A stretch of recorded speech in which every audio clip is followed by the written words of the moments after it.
Morning sir. देखिए, बंगाल की खाड़ी में जो वर्षा, बंगाल की खाड़ी से जो वर्षा होती है वो लिखवाए हैं। अरावली पर्वत की हवाओं के समानांतर स्थिति के कारण वर्षा कम होती है। हो गया ना?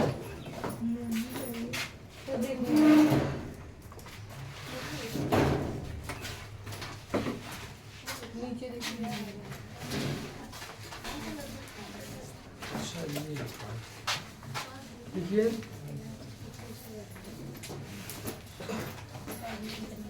भारत में मानसून कल,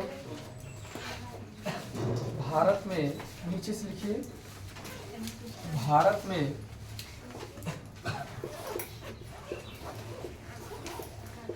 मानसून, नहीं उसी के नीचे लिखना है।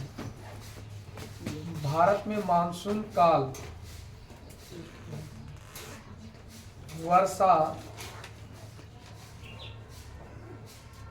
भारत में मानसून काल वर्षा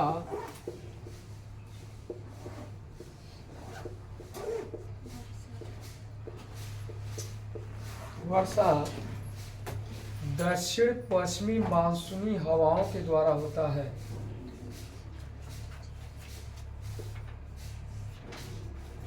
दक्षिण पश्चिमी मानसूनी हवाओं के द्वारा होता है।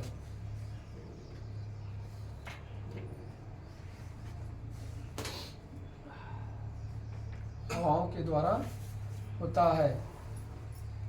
ये हवाएं दो शाखाएं में विभक्त होती हैं। ये हवाएं दो शाखाओं में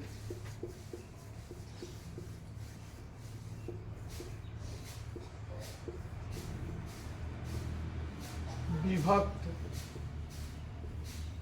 होती हैं। ये हवाएं दो शाखाओं में विभक्त होती हैं। देखिए, नंबर 1 अरब सागर मानसून,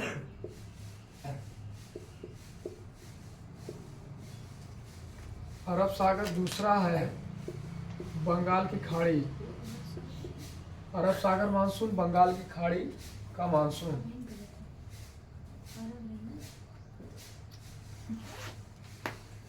अरब ही लिखा गया है ना? हाँ सर, ये अबर लिखी है। अच्छा अच्छा। सर बंगाल की खाड़ी, बंगाल की खाड़ी का मानसून। पहला लिखिए, अरब सागर लिखिए ना, लिखिए अरब सागरी मानसून हवाओं के रूप में दो हैं। उसके बाद अरब सागर, आप पहले अरब सागर में लिखेंगे, ठीक है ना? अरब सागरी मानसून हवाओं के रूप में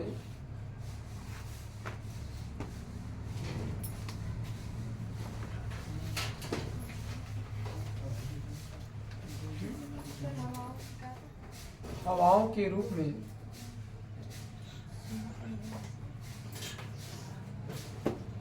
अरब सागरी मानसून हवाओं के रूप में पश्चिमी घाट, नर्मदा घाटी,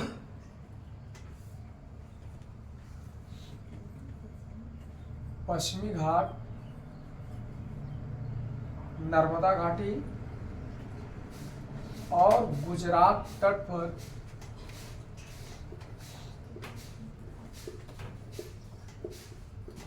पश्चिमी घाट, नर्मदा घाटी और गुजरात तट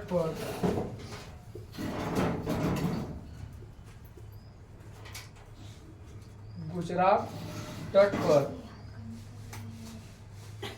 भारी वर्षा करती है। भारी वर्षा करती है।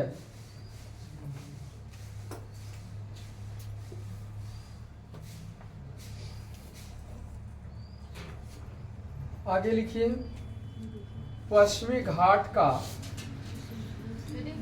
उसी के नीचे लिखिएगा पश्चिमी घाट का मानसूनी हवाओं के समकोणी स्थिति के कारण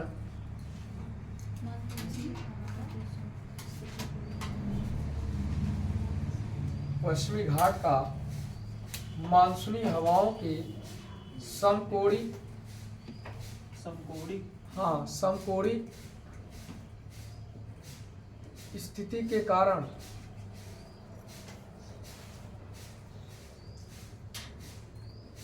समकोणी स्थिति के कारण वर्षा अधिक होती है।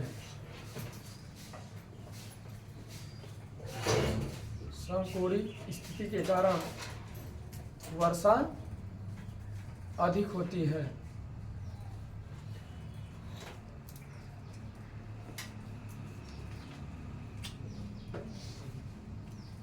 जबकि गुजरात और राजस्थान में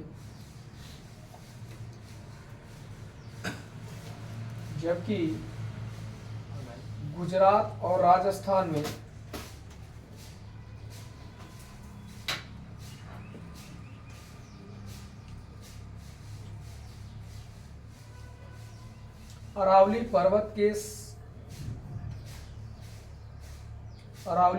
के हवाओं के समानांतर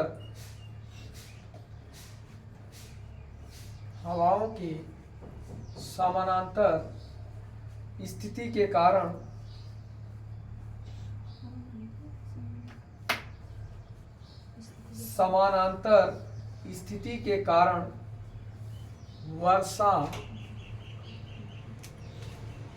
कम होती है।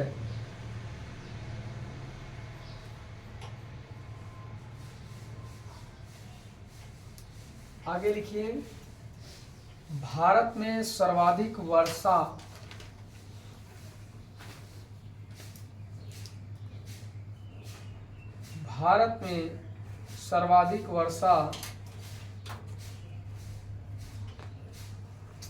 बंगाल की खाड़ी से उत्पन्न मानसूनी हवाओं से होता है।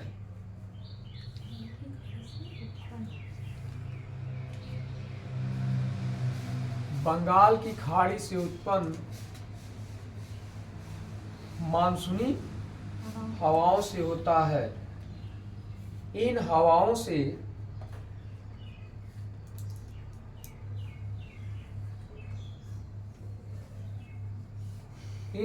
से वर्षा विशाल गंगा मैदान, पूर्वी तट एवं विशाल गंगा मैदान,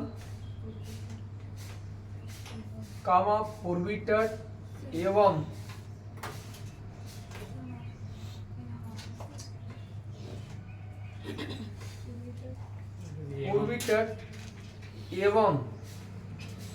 संपूर्ण हिमालय क्षेत्र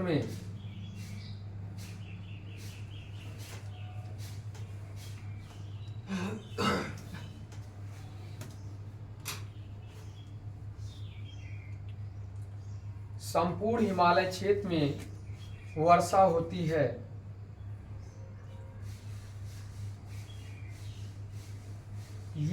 यह हवाएं जैसे जैसे आंतरिक भागों की ओर में मत लिखिएगा। यह हवाएं जैसे जैसे आंतरिक भागों की ओर बढ़ती जाती हैं, आंतरिक भागों की ओर बढ़ती जाती हैं,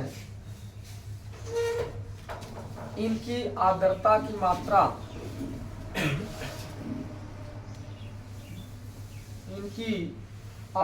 की मात्रा कम होती जाती है।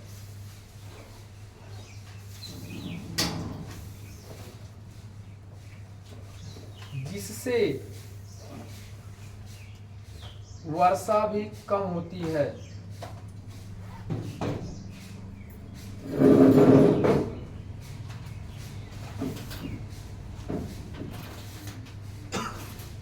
इन हवाओं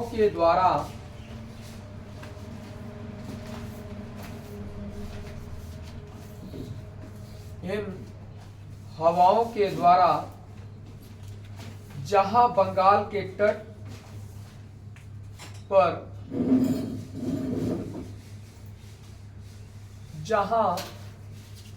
बंगाल के तट पर 150 सेंटीमीटर से 150 सेंटीमीटर से 200 सेंटीमीटर तक वर्षा होती है। 200 सेंटीमीटर तक वर्षा होती है। वहीं राजस्थान के पश्चिमी भाग में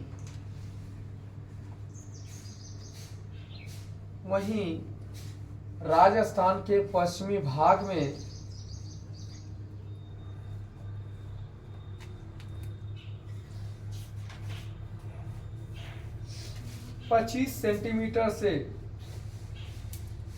कम वर्षा होती है।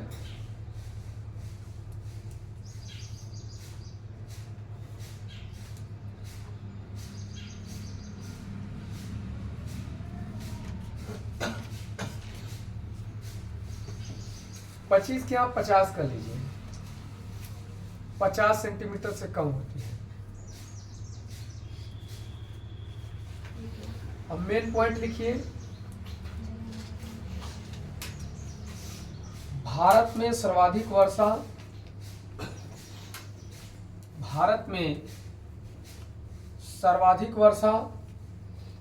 पर्वतीय वर्षा के रूप में होती है। अगर पूछेगा कि भारत में जो वर्षा होती है वो सर्वाधिक किसके रूप में होती है, तो पर्वतीय वर्षा के रूप में होती है। लेकिन भारत में जो है किस मानसून से सर्वाधिक वर्षा होती है, तो बंगाल की खाड़ी से, ठीक है ना, बंगाल की खाड़ी से सर्वाधिक वर्षा होती है। लेकिन किस रूप में सर्वाधिक वर्षा होती है, तो पर्वतीय रूप के रूप में वर्षा सर्वाधिक होती है। दूसरा पॉइंट लिखिए। भारत में पश्चिमी घाट में वर्षा की तीव्रता के दो कारण हैं। भारत में पश्चिमी घाट में वर्षा की तीव्रता के दो कारण हैं। पहला लिखिए, तट से दूर घटित होने वाली मौसमी दशाएं। पहला पॉइंट है, तट से दूर घटित होने वाली मौसमी दशाएं।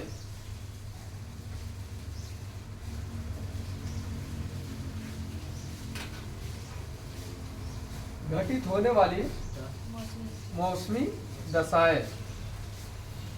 दूसरा पॉइंट है, पश्चिमी घाट की ऊंचाई और समकोणिक स्थिति। पश्चिमी घाट की ऊंचाई और समकोणिक स्थिति।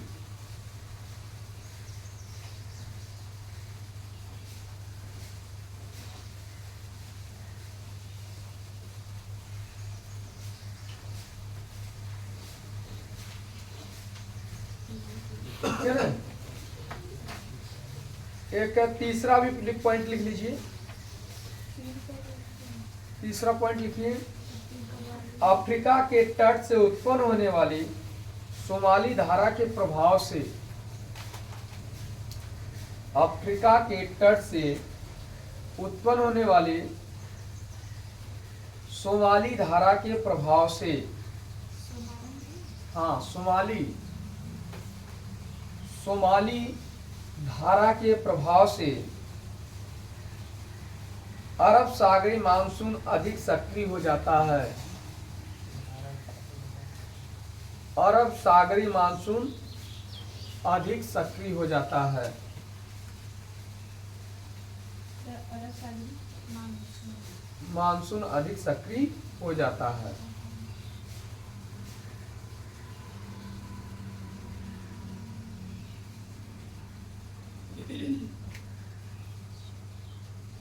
चल रहा है ना ये।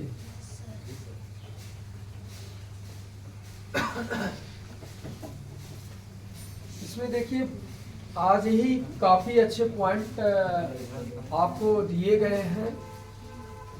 इसमें तो पहले आपको ये बताया गया कि जो भारत में मानसून होता है वो दक्षिण पश्चिम मानसून जो दो भागों में बट रहा है। एक भाग आपका जा रहा है अरब सागर की ओर और दूसरा भाग कहाँ जा रहा है? बंगाल की खाड़ी की तरफ जा रहा है।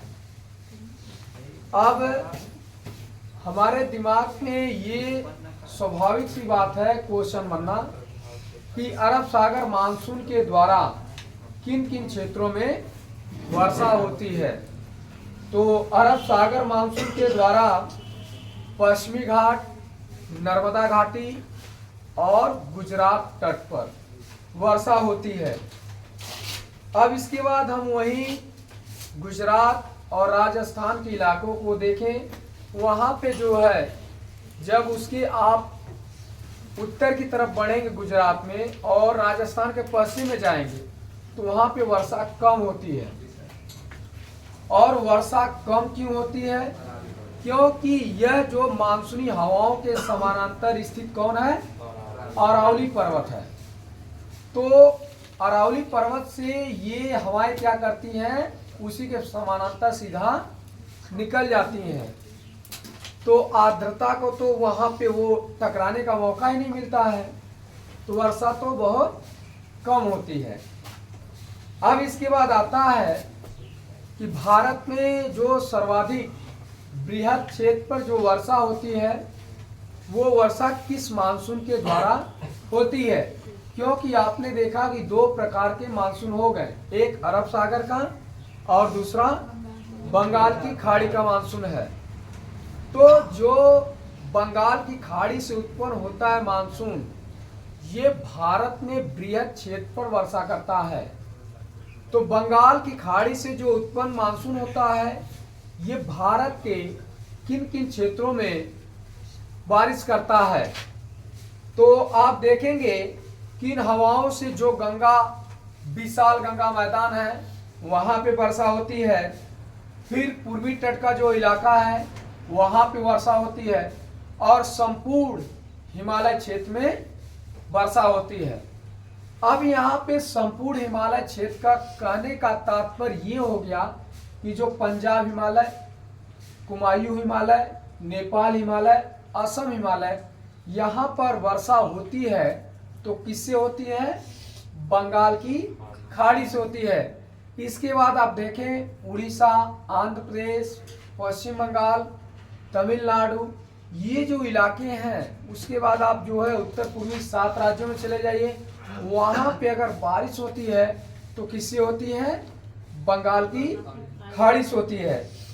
इसके बाद आप देखेंगे विशाल गंगा मैदान में आपका यूपी आ जाएगा, आपका जो मध्य प्रदेश का इलाका आता है, उत्तराखंड का इलाका आता है, फिर उसी में पश्चिम जो आपका पंजाब है, हरियाणा है, दिल्ली है, ये सारे इलाके जो है विशाल गंगा मैदान में आ जाएंगे। तो यहाँ पे बारिश जो है किससे होती है? बंगाल की खाड़ी से होती है।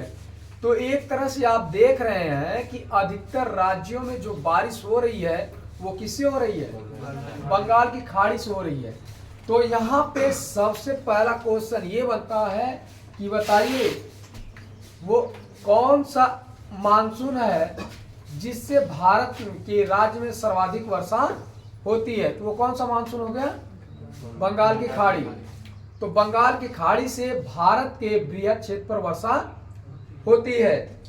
इसके बाद हम देखें कि ये हवाएं जब अभी तो आपने आपने ये समझा कि ये हवाएं जो किनारों से होकर गुजर रही हैं। जैसे हम आपको बता दिए, आंध्र प्रदेश, तमिलनाडु, उड़ीसा, पश्चिम बंगाल, भारत के 7 राज्य। उसके बाद वहां से होते बिहार, बिहार के बाद आप जाइए जो है आपका जाए यूपी, उत्तराखंड। तो यहाँ पे जब हम नाम लेते हैं तो आपको लग रहा है कि किनारे वाले इलाके केवल आप बता रहे हैं, लेकिन जब ये आंतरिक भाग में पहुंचते तब क्या घटनाएं घटित होती हैं। तो ये जब आंतरिक भाग में बंगाल की खाड़ी से उत्पन्न मानसून पहुंचता है तो इसकी आर्द्रता कम हो जाती है, ठीक है ना। इसकी आर्द्रता क्या होती है, कम हो जाती है। जब आर्द्रता कम होगी तो नमी की मात्रा भी कम होगी, तो वहां पे वर्षा भी क्या होती है, कम होती है। इसीलिए आप देखते हैं कि आपका जो जौनपुर जिला है, मानसून तो उत्पन्न होगा लेकिन आपके यहाँ आते आते क्या होता है, कम हो जाता है, ठीक है ना। तो इसके बाद आप देखेंगे, अब इसका सबसे अच्छा जो एग्जाम्पल मिलेगा वो बंगाल की खाड़ी से आप कंपेयर करिए और राजस्थान से कंपेयर करिए कि बंगाल की खाड़ी से जो मानसून उत्पन्न होता है वो 150 सेंटीमीटर से लेकर 200 सेंटीमीटर तक वर्षा करता है। लेकिन यही मानसून जब पश्चिमी राजस्थान में पहुंचता है तो वहां पे 50 सेंटीमीटर से कम वर्षा करता है। तो इसका मतलब है कि उस मानसून को लंबी दूरी तय करते करते अपनी आर्द्रता की मात्रा क्या हो गई, कम हो गई। जब वो कम हो गई तो राजस्थान में क्या हुआ, कम बारिश हुई, ठीक है ना। इसके बाद अगला जो क्वेश्चन पूछेगा कि भारत में सर्वाधिक जो वर्षा होती है वो किसके रूप में होती है। तो भारत में सर्वाधिक वर्षा पर्वतीय के रूप में होती है, क्योंकि भैया आप देख रहे हैं कि पश्चिमी घाट को देखें, पूर्वी घाट को देखें, आप इधर उत्तर पूर्वी राज्य में चले जाएं, आप उत्तराखंड में चले जाएं, हिमाचल प्रदेश में चले जाएं, तो यहाँ पे जब वर्षा होती है तो ये सब वर्षा जो है पर्वतों से जब टकराते हैं तभी वर्षा होती है। उत्तराखंड की बात करेंगे तो वही आएगा, हिमाचल प्रदेश की बात करेंगे तो वही आएगा, क्योंकि वहां पे पर्वत है इसलिए वहां पे बारिश हो रही है। इसके बाद आप पश्चिमी घाट, यहाँ पे हाँ पश्चिमी घाट में चले जाइए कि यहाँ पे अगर अरब सागर से मानसून उठता है, यही मानसून अगर पर्वत से टकराएगा तभी वर्षा होती है। अब इसका सबसे अच्छा एग्जाम्पल आपको कर्नाटक मिल जाएगा। कर्नाटक में क्या होता है, कर्नाटक का जो छायावृष्टि प्रदेश है वहां पे तो मानसून ऊपर उड़ जाता है, लेकिन बीच का जो इलाका होता है उसको पूरा क्या करता है, क्रॉस कर जाता है। पर्वत तो पड़ता नहीं है तो टकराएगा कहाँ से, और जब टकराएगा नहीं तो वर्षा नहीं होगी। तो इसलिए वहां पे कहा जाता है जो कर्नाटक का छायावृष्टि प्रदेश है वहां पर भी 50 सेंटीमीटर से कम वर्षा होती है। आप पश्चिमी घाट केरल में चले जाइए, केरल के बाद महाराष्ट्र में, महाराष्ट्र के बाद आप मध्य प्रदेश में आइए, मध्य प्रदेश के बाद आप उत्तराखंड में जाइए, उत्तराखंड के बाद आप झारखंड, छत्तीसगढ़, उड़ीसा, तमिलनाडु, यहाँ जो इलाके आप देख रहे हैं यहाँ पे जो अधिकतर वर्षा हो रही है तो पर्वत से टकराने के बाद वर्षा हो रही है। तो भारत में जो वर्षा होती है सर्वाधिक पर्वतीय के रूप में होती है, ठीक है ना। अगर पूछा जाएगा भारत में सर्वाधिक किस रूप में वर्षा होती है, पर्वतीय के रूप में होती है, ठीक है ना। इसके बाद अगर कहेगा भारत में सर्वाधिक किस मानसून के द्वारा वर्षा होती है तो क्या कहेंगे, बंगाल की खाड़ी से वर्षा होती है। अब इसके बाद देखेंगे कि भारत में सर्वाधिक वर्षा पर्वतीय वर्षा के रूप में होती है, ऐसा क्यों है। इसके लिए 3 कारण बताए गए हैं। पहला तो ये बताया गया है कि तट से दूर घटित होने वाली मौसमी दशाएं, जैसे पश्चिमी घाट को आप देखें चाहे पूर्वी घाट को देखें, तो पश्चिमी घाट के दूर आप देखेंगे तो वहां पे मौसम क्या होती है, घटित हो रही है। अब ये मौसम दशाएं घटित हो रही हैं तो क्या क्या घटनाएं घटित हो रही, ये भी समझना हमें बहुत जरूरी है। तो घटना क्या घटित होती है कि एक तो जब गर्मी का मौसम होता है तो जो भारत का उत्तर पश्चिमी भाग होता है वहां पे तापमान ज्यादा हो जाता है। वहां पे क्या होता है, तापमान ज्यादा होता है तो वायु गर्म होती है, और जब वायु गर्म होती है तो ये वायु हल्की भी हो गई है और ये ऊपर उठना शुरू कर देती है। तो वहां पे कौन सा क्षेत्र बन जाता है, निम्न वायुदाब का क्षेत्र बन जाता है। इसके बाद आप उसी तट से दूर अरब सागर वाले क्षेत्र में जाइए तो वहां पे तापमान क्या होता है, कम होता है, और वायुदाब का क्षेत्र कैसा बनता है, ज्यादा बनता है। तो वहां पे उच्च वायुदाब बनता है और यहाँ भारत के उत्तर पश्चिमी भाग में निम्न वायुदाब। तो हवाएं क्या होती हैं, उच्च वायुदाब से निम्न वायुदाब की तरफ चल रही हैं। तो यही कहा गया है कि तट से दूर घटित होने वाली मौसमी दशाएं, यही मौसमी दशाएं आपकी बंगाल की खाड़ी यानी पूर्वी तट पे भी घटित होती हैं। तो यही बताया है कि भारत में सर्वाधिक पर्वतीय वर्षा के रूप में होती है। इसका कारण यही है कि भारत में पश्चिमी घाट में वर्षा की तीव्रता के दो कारण हैं। पहला तो ये बताया तट से दूर घटित होने वाली मौसमी दशाएं, और उसके बाद दूसरा ये बताया कि पश्चिम घाट की ऊंचाई और समकोणी स्थिति। आप मैप देखिएगा तो मैप में ये आपको पता चलेगा कि जो पश्चिमी घाट की ऊंचाई है उसकी अपेक्षा पूर्वी घाट की ऊंचाई क्या है, कम है। तो पश्चिमी घाट पे अगर सर्वाधिक वर्षा हो रही है तो इसका रीजन यही है कि समकोणिक स्थिति बन रही है। अब आपके दिमाग में ये आ रहा होगा कि ये समकोणिक स्थिति क्या है। अब देखिए जैसे ये होता है, ये समकोणिक स्थिति, ठीक है ना, यानी आपका ये 90 डिग्री का बनना चाहिए, एकदम 90 डिग्री का बनना चाहिए। जब मानसून उठेगा तो हम कह सकते हैं यहां तक भी हो सकता है जहां तक भारत का इलाका हो, क्योंकि वो बताया गया समकोणिक स्थिति होने के कारण भारत के पश्चिमी घाट में वर्षा अधिक होती है। अब यहां से जब ये मानसून यहां से उठेगा तो यहां पे टकराएगा, अगर ये मानसून यहां से उठ रहा है तो यहां पे भी टकराएगा। यहां से उठा है तो भी यहां पे बारिश करेगा, और यहां से उठा तो भी यहां पे क्या करेगा, बारिश करेगा। यानी कहने का मतलब है कि जो पश्चिमी घाट है ये पश्चिमी घाट है और यहाँ पे वर्षा अधिक हो रही है। अधिक होने का रीजन यही है कि समकोणिक स्थिति बन रही है।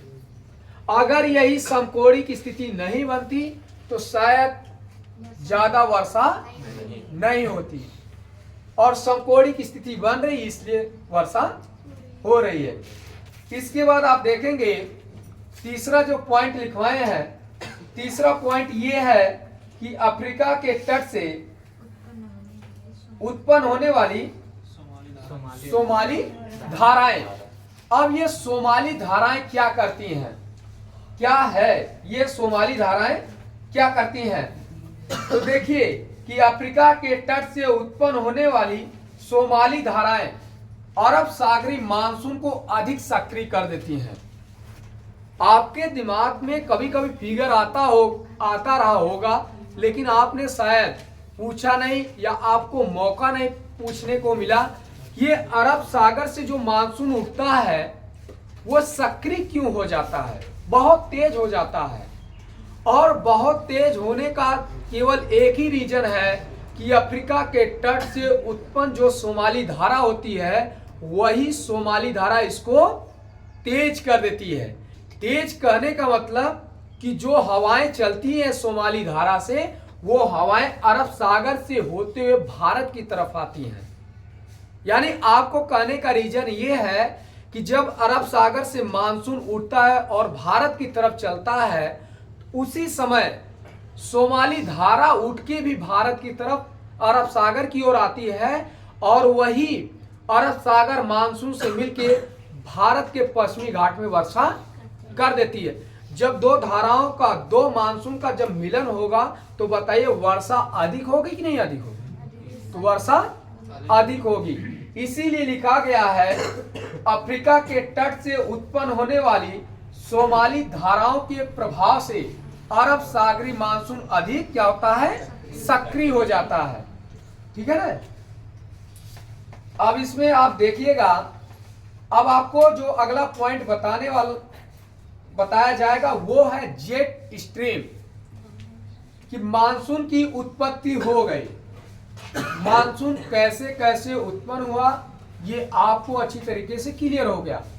अब इसके बाद अगला जो पॉइंट बताया जाएगा वो यही है कि मानसून की उत्पत्ति के संदर्भ में जेट स्ट्रीम की विचारधारा। अंतिम पॉइंट तो यही लिखाया गया है ना, यही विचारधारा है।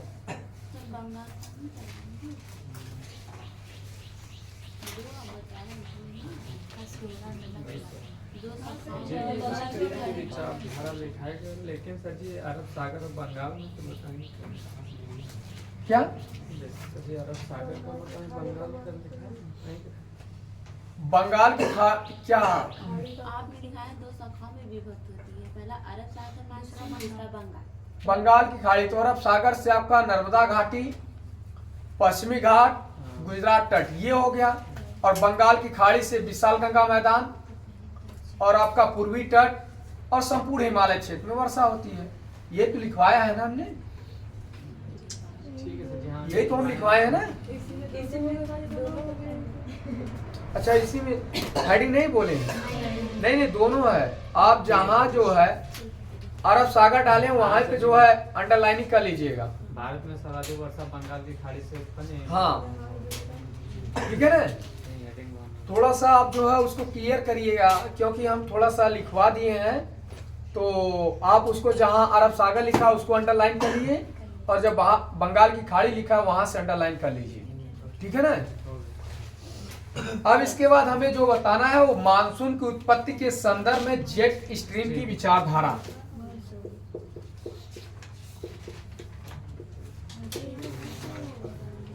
मानसून की उत्पत्ति के संदर्भ में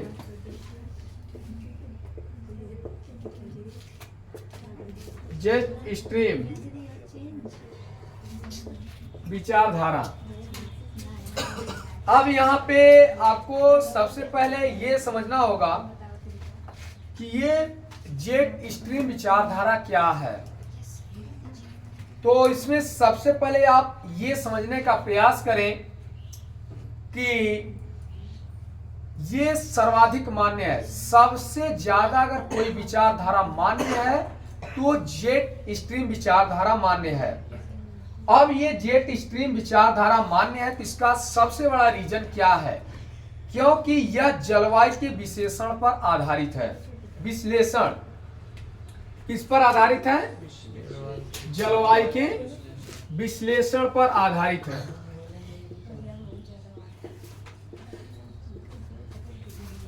जलवायु के विश्लेषण पर यह आधारित है।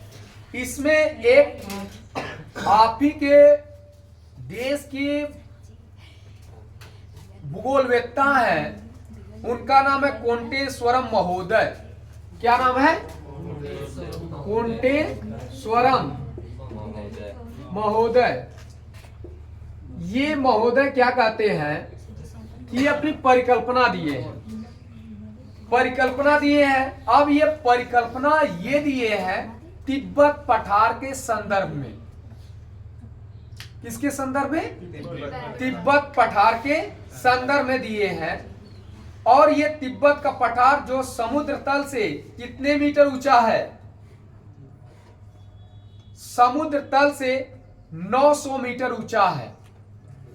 यह जो तिब्बत का पठार है, ये तिब्बत का पठार समुद्र तल से कितने मीटर ऊंचा है? 900 मीटर ऊंचा है।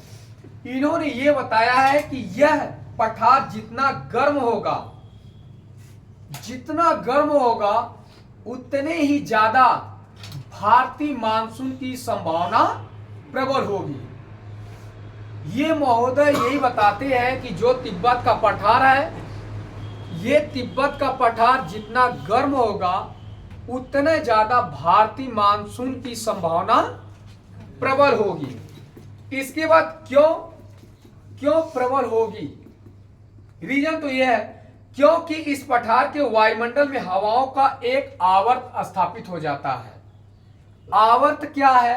आवर्त का मतलब है कि ये जैसे पेटी नुमा, यानी ये तिब्बत का पठार जब गर्म होगा तो उतने ज्यादा भारत में मानसून की संभावना प्रबल होगी। और प्रबल इसलिए होगी क्योंकि वहां पे हवाओं का एक आवर्त स्थापित हो जाता है।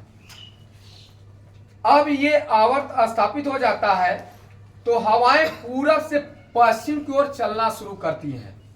कहां चलना शुरू करती हैं? पूरब से पश्चिम की ओर चलना शुरू करती हैं। तो ये बताइए कि जब हवाएं पूरब से पश्चिम की ओर चलना शुरू करेंगी तो भारतीय महाद्वीप में क्या होती हैं? तेजी से चलती हैं।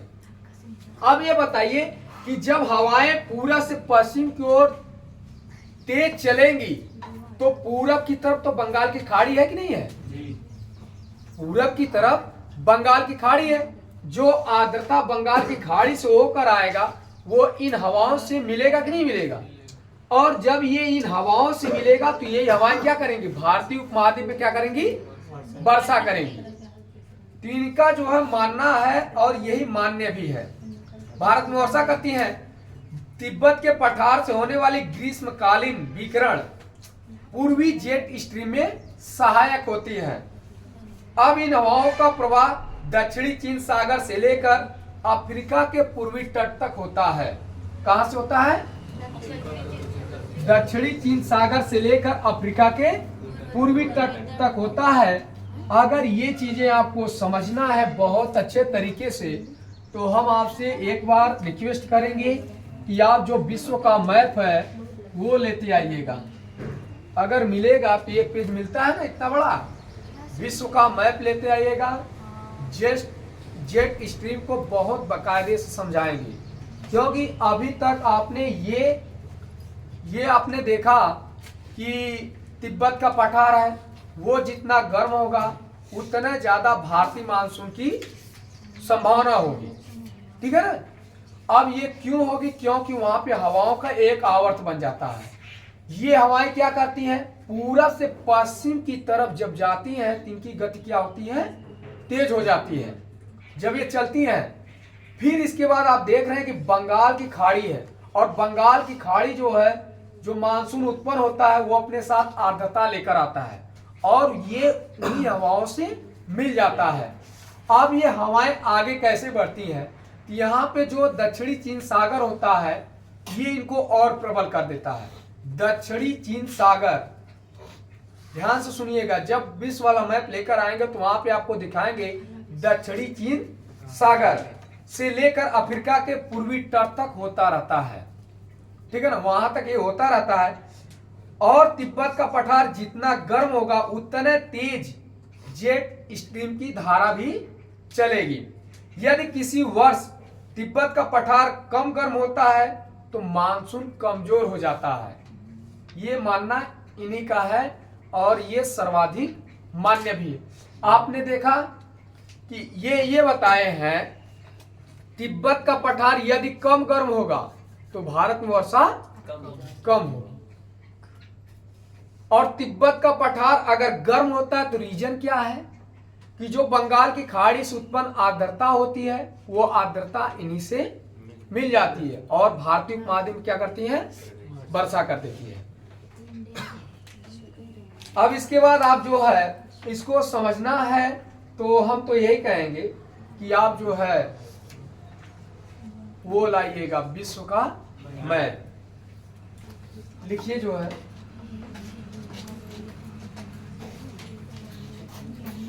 क्योंकि एक चीज और है, एक चीज और समझा दे तब लिखवा दे। एक है आपका जो है यहां से पूछा जाता है, बहरहाल ये आपके वनडे के एग्जाम में है, होता है कि जो मोनिक्स संकल्पना है ये कब दिया गया था, इसका विकास कब हुआ था? मोनिक्स संकल्पना। अब ये मोनिक्स संकल्पना क्या है? आपके दिमाग में ये भी आता रहा होगा मोनिक्स।